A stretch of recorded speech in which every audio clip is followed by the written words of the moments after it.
प्रिय मित्रों नमस्कार। आज के सत्संग में बाबा कबीर की पुत्री कमाली का पद ले रहे हैं, जिसमें उन्होंने बड़ी सुंदर शिक्षा दी है। वो कहती हैं कि फिर न मिलेगा बंदे मनुष्य जन्म, फिर न मिले, फिर न मिलेगा बंदे मनुष्य जन्म, फिर न मिले। आया सी बंदिया नाम जपन नू, लग बैठा कुंडे धंधे, मनुष्य जन्म फिर न मिले। जो से जवानी बिच फिरदा भुलाया, आगे लगेंगे डंडे, मनुष्य जन्म फिर न मिले। पिछला रास्ता साफ न कीता, आगे बिछा लिए कंडे, मनुष्य जन्म फिर न मिले। कह तू कमाली कबीर की पुत्री, आगे जमा वाले फंडे, मनुष्य जन्म फिर न मिले। फिर न मिलेगा बंदे मानुष जन्म, फिर न मिले। यहाँ पर बड़ी सुंदर बात कहते हैं, ऐसी दिव्य साधिका है और जीवन के सत्य को उन्होंने जाना और उसी बात की अनुभूति हमें दे रही हैं, बता रही हैं कि फिर ना मिलेगा बंदे। अरे भैया, अगर जो आपको अभी जन्म मिला है फिर बाद में नहीं मिलेगा, क्योंकि ये मानव जीवन बड़ा कठिन है पाना। इसलिए इस जीवन में तुम आए हो तो थोड़ा सुमरन में अपने चित्त को लगाओ।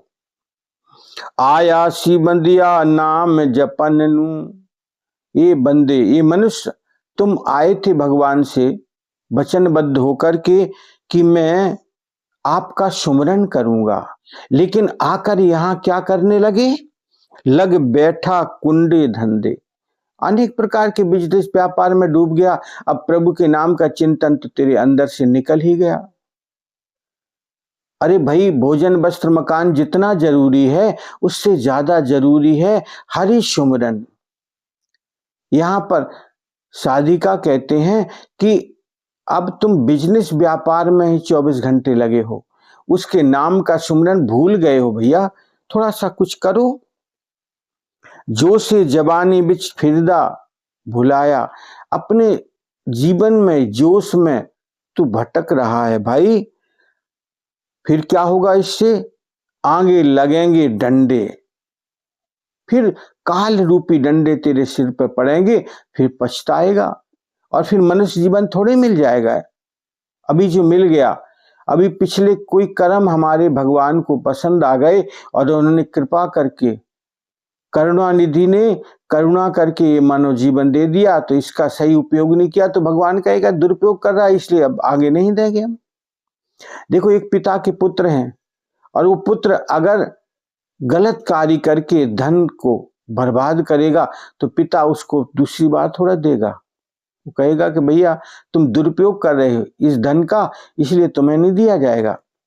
ऐसे ही इस मानव जीवन की बात है कि भगवान ने कृपा करके मनुष्य जीवन दिया, अगर हम इसका दुरुपयोग करेंगे तो भगवान आगे फिर नहीं देगा। और ये तो महाचक्र चल रहा है, जीवन के महायात्रा है। केवल अभी मिला है, बाद में नहीं मिलेगा, तो अब मनुष्य ना मिले तो दूसरी योनियों में जाना पड़ेगा। हम बैठ के थोड़ी रह सकते हैं, यात्रा तो चलती रहेगी भाई। तो थोड़ा इस बात का विचार करें। जो से जवानी बिच फिरदा भुलाया, आगे लगेंगे डंडे। अगर हम यौवन में भूल गए उस भगवान के नाम को तो फिर आगे डंडे पड़ेंगे सिर पर और फिर दुख दर्द होगा, परेशानी बढ़ेगी मन में। पिछला रास्ता साफ न कीता, कहते हैं कि भैया आगे जो पिछला जीवन का रास्ता जिसके कारण हमें ये जीवन मिला वो हम साफ नहीं अभी कर पाए, और आगे बिछा दिए कंडे, आगे हमने बड़े बड़े कंडे बिछा दिए और हम उसमें उलझ जाएंगे तो फिर क्या होगा? फिर मनुष्य जीवन हमारा व्यर्थ चला जाएगा। तो थोड़ा विचार करिएगा, ऐसा जीवन हमारे को अगर मिला हुआ है, मनुष्य जीवन सुंदर, तो ऐसे जीवन की कदर करें हम और प्रभु का सुमिरन करें, ताकि वो परमात्मा से जो वचनबद्ध आए थे हो करके उसको हम याद करके उसके सुमिरन में अगर जिएंगे तो भगवान प्रसन्न होगा, और अगर हम विस्मरण में बने रहे तो परमात्मा प्रसन्न थोड़ी होगा। वो तो हमारे को भी, जब हम भूल जाएंगे उसको, तो वो भी हमें भूल जाएगा। इसलिए भाई थोड़ा अपने उस वचनबद्धता को स्वीकारो और उसके नाम सुमरन पर थोड़ा ध्यान दो, अपने हृदय में उसके प्रेम को प्रकट होने दो, तब आपकी यात्रा मंगलमय होगी। तो कहे तो कमाली कबीर की पुत्री, आगे जमे वाले फंदे, आगे यमराज के फंदे हैं भैया। अगर आपने सुमरन भजन कीर्तन जप आदि कुछ भी नहीं किया तो यमराज के डंडे पड़ेंगे, और यमराज आपको दुखी देंगे। और वो दुख कैसा है? क्योंकि आपको याद दिलाने के लिए, कोई नाराजगी का डंडा नहीं है। जैसे धोबी का कपड़े के ऊपर वार होता है, तो दुश्मनी थोड़ी है कपड़े से धोबी की, वो तो उसको साफ करने के लिए डंडे पीटता है। गरम गरम पानी में डालकर उसको धोता ताकि वो कपड़ा वस्त्र निर्मल हो जाए, और फिर गरम गरम प्रेस चला देता है कि कपड़ा ठीक हो जाए। ऐसे ही परमात्मा हमें जो दुख दर्द देता है, वो हमारे जो अवगुण है, बुराइयां हैं, उसको साफ करने के लिए सब हमें एक ढंग से वो पवित्र करने की भूमिका में आता है, तो फिर हम पवित्र हो जाते हैं। तो देखो, धोबी जैसा गुण है भगवान के अंदर, वो हमें धोने के लिए तैयार है हर क्षण। माता भी तो क्या करती है पुत्र को, उसके शरीर में अगर गंदगी लग गई, वो गिर गया, तो माँ उस बच्चे के वस्त्रों को धोती है, उसको खुद स्नान करवाती है, साबुन लगाती है। बच्चा रोए चिल्लाए, उसके वस्त्र उतारती तो बच्चा रोता है।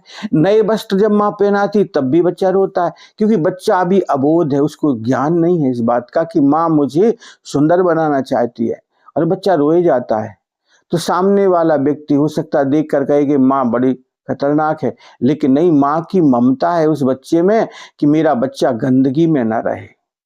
ऐसे वो परमात्मा भी तो हमारे माता पिता, और उसके लिए प्रार्थना नहीं की गई, तुम्हें वो माता चा पिता तुम्हें, हे भगवान आप मेरे माता पिता गुरु बंधु भाई सुख सखा सब कुछ आप ही हो। तो जब हमने सब कुछ उसको मान लिया तो फिर वो हमारी सफाई तो करेगा ना भाई। इसमें दुख दर्द की क्या बात है?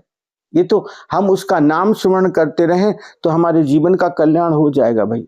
ये विचार करने की जरूरत है, और हमें विचार करना है कि हम उसके नाम स्मरण में लगे रहें, तो कल्याण हो जाएगा। नमस्कार।